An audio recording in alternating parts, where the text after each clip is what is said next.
Heart and Soul miniseries, Adventurelands, Part 34. All of the biggest moments in my life flashed before my eyes. As it was happening, I realized just how very boring most of my life had been until recently. Almost everything that I watched had happened in just the last few days. After a few tense moments had gone by, I noticed that I hadn't been crushed by the monster's enormous body. I slowly opened my eyes to look around. Standing in front of me was Mr. Peralta. He looked like he was braced and ready to catch something heavy. It looked like he was straining every muscle fiber in his body to hold up a great weight, but the monster had somehow disappeared, leaving him standing there holding up a very heavy nothing off of us. He looked just as ridiculous as you'd imagine. Another moment later, he opened his eyes and looked down at me. He was still holding up his very heavy nothing. Another few moments later, he relaxed and helped me to my feet. He very adultishly walked me to my dorm building. There was a tense silence the entire time. Both of us seemed more than a little confused by what had just happened. It was obvious he wanted to say something important, but it seemed like he wouldn't or couldn't voice it yet. I followed behind him while most of my mind was too overstimulated by everything that had just happened in order to process any of it before I got some sleep. I could just barely tell where I was or what I was doing. Everything felt fuzzy. When we got to the front door of my dorm building, Mr. Peralta waved goodnight and went on his way. My body semi-consciously walked me to my bed, and I fell face first onto the soft sheets. I was out cold before I had a chance to think about anything. When I woke up the next morning, my head was still fuzzy, but every other part of me ached worse than I'd ever felt. I was a little dizzy when I stood up and almost fell over more than once. In another moment or two, I began to recognize the feeling. I was drained of every last bit of my magic. Last night I'd managed to use all of the magic in my body and then some. My stomach growled and my guts roiled and rumbled. I almost ran to the cafeteria. The ravenous hunger outweighed my exhaustion enough to move me on its own. I'd never longed for their mediocre food like this before. After all, I'd been eating it almost every day of my life. Mom had always made sure we ate dinner together, but she was still primarily a battle mage, and learning to cook had never been high on her list. Luckily, the cafeteria staff had either respected or feared her more than enough to deliver our meals personally. When I made it to the cafeteria, I took some of everything, even the things that I don't normally like. I was so hungry, even the raw vegetables looked delectable. I devoured everything as though it were the first time I'd tasted food in my entire life. When I finished eating, I looked at the clock and realized I was late for class. I didn't have my books with me, and no matter how fast I went back to get them, it would take so long that I'd never make it there before class was over. Abandoning any hope of getting anything ready, I started to sprint to class. I made it there just in time to see the class filing out, no doubt headed to the practice field for another lesson that I wasn't supposed to be part of. Not until I can figure out how to use my controller with magic that doesn't seem compatible with it, despite control being in the name of the device. Mr. Peralta was the last one out the door. When I saw him, I asked if he could meet me after class, because I thought I might have started to figure out how to use my magic safely. He said that he wouldn't be free until at least sundown. It seemed like he was actually trying to say that he wouldn't be free at all today, without actually saying it. But, as he is my teacher, I decided that he would make time for me. So, at sunset, where should I meet you? He half grumbled out, Fine, come to my house after I finish dinner." As soon as he'd agreed, a new marker appeared on my mental map. Once it did, I knew exactly where he'd wanted me to go. I started to be worried that spending time outside might somehow draw the monster to me again, but I needed to learn to control this magic. While I've got my new knife, I wasn't sure how to calibrate any attack. Most importantly, though, I was still too drained and needed to head home for more rest before sunset. Thankfully, I made it to my dorm without incident, and slipped inside just as another wave of exhaustion hit. I barely made it to my bed and remembered to say, QP's LD, please set an alarm for sunset. The next thing I knew, I was being woken up by a horrible sound. I could see that the sun was going down, but it felt like I hadn't had time for a single dream before I was dragged from my rest. I slowly forced myself out of bed and got changed. I managed to make it out the door with just enough time to get to his house before the sun went down. As I walked to his house, I admired the gorgeous sunset. I waited until the sun had just finished slipping down under the horizon, but still made enough light to see everything clearly. Then I knocked on his door. When I was knocking, between the first and second raps, he opened it, and I accidentally tapped on his head. Blank, come in. I've been expecting you. You do know how creepy that was, right? Told you. I heard a voice from inside that I assumed to be his husband. Mr. Peralta looked surprised and a little annoyed as he took a step outside, closing the door behind him as he grumbled out, Fine, I'll try to stop doing that. He seemed to be speaking to his husband far more than to me. Oops. Under my breath, I mockingly said, Such an adulty thing to do.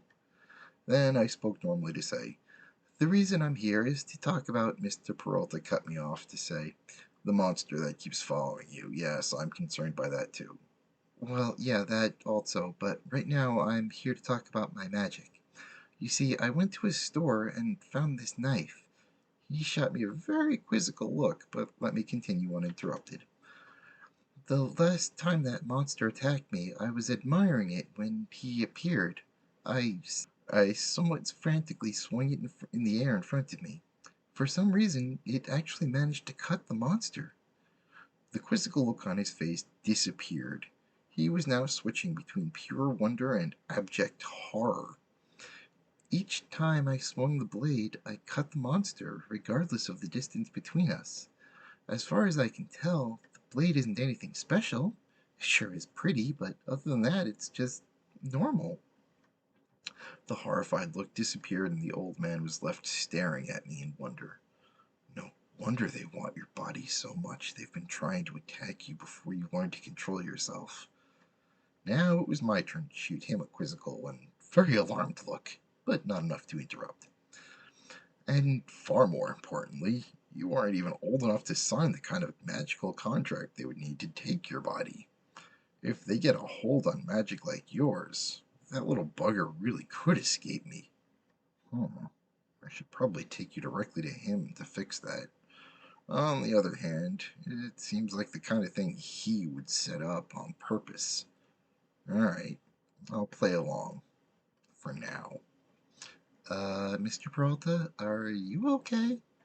Yeah, I'm fine. Just, now I'd like you to show me what you can do with that knife. I have a few random guesses for now, but educated guesses require edification. He began walking towards the training field. After a few steps, I put my hand on his shoulder. Surprised by how big and strong it seemed, I half squeaked out, I can get us there faster. One of the things I can safely use my controller for is teleportation. Before he could say anything, I took out my controller and pointed it towards the training field. Then I pushed the A button and pulled the B trigger. In the blink of an eye, we were standing in front of the training grounds. That was unnecessary. I can teleport myself. And you, for that matter. Far more safely than you can. But I do appreciate the attempt, and recognize your improvement. Thank you very much. Shaking his head in exhaustion, he said, But wait a second. Didn't I tell you not to cast anything until you got a better handle on how to control your magic? Yep, that's exactly what I think I'm doing. I've begun to get an idea how this works. Now, something like movement spell is just about as safe for me as anyone else. I still need to learn the controls for the rest of the safer spells, but that seems like it shouldn't take too long. As for attack spells, even I know that I cannot use my controller for those. However, it seems like I can use other things instead. I think the item I use shapes the magic directly, somehow. I just need to be able to connect the item to my magic. Though so far, only this knife has worked. It's so dark that it looks like the nothingness I see in my mind when I'm focusing on my magic. Okay. Well, okay then. Let's see what you've got, the old man said, waving his arm towards the training field dummy. I grabbed the knife and drew up some of my magic, pushing it into the blade. Then I slashed at the semi-illusionary target in front of me. Since the targets were magical illusions, even I wasn't sure how it would react.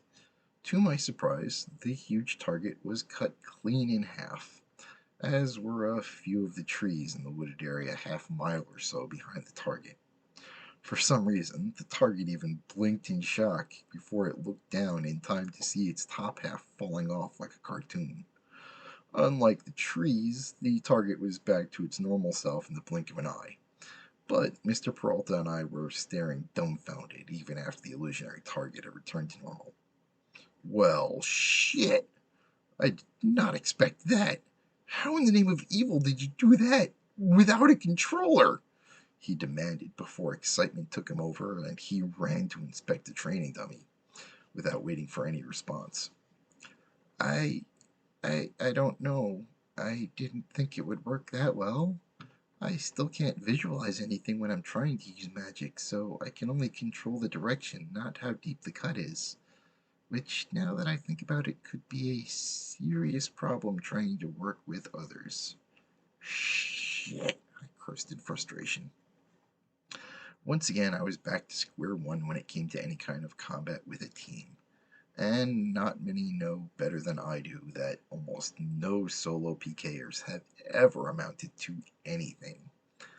Every time I even dreamed of being one of the few that could actually work alone, Mom would somehow seem to know. She'd drag me back to reality, usually with captured images of the remains of solo PK hunts. They were always quite gruesome. Players willing to break the rules badly enough for a PKer to be dispatched were generally not ones to shy away from torture. And of course, Headmaster Mom was never one to shy away from traumatizing a child whenever she got the chance. You never know. You might figure out some safe way to use your magic, so please don't give up. I believe you can get it. Those woods have got plenty of trees. If you accidentally cut a few more down, no one's going to complain. Keep working on it. I'm going to go home and sleep with my husband. Wait, no, that came out wrong. I meant sleep next to my husband. Oh, never mind. You get the point, right? I nodded as I said, good night. He took a single step back in the direction of his house and was gone. I never saw him grab his controller or anything. He just disappeared. When I thought about it, I realized I'd never actually seen him using a controller. I wondered about that for a moment or two before I remembered that I've got far more important things to do. I focused on my magic, then slowly let out just a tiny bit, then slowly let just a tiny bit creep into my arm, and on down to the blade. I slashed at the target, and it did nothing at all. I experimented over and over, trying to figure out just how much magic would create the right sized cut. I knew everyone else had already been practicing this stuff for a while, so I had to play some serious catch up. After a while, it grew hard to keep trying, especially whenever I remembered that if I'm not careful, I might accidentally cut down an entire forest. When I'd cut the trees earlier, it had been an accident. I'd only wanted to show off a little bit. After practicing most of the night, I eventually began to understand how much power it would take to cut the right way. It had taken too long, though. By the time I was able to approximate it, it was time for bed. I was relieved that tomorrow was Saturday, so I could sleep in. After practicing through most of the night, I was dead tired. I still had a little magic left, so I teleported back to my bed and crashed hard.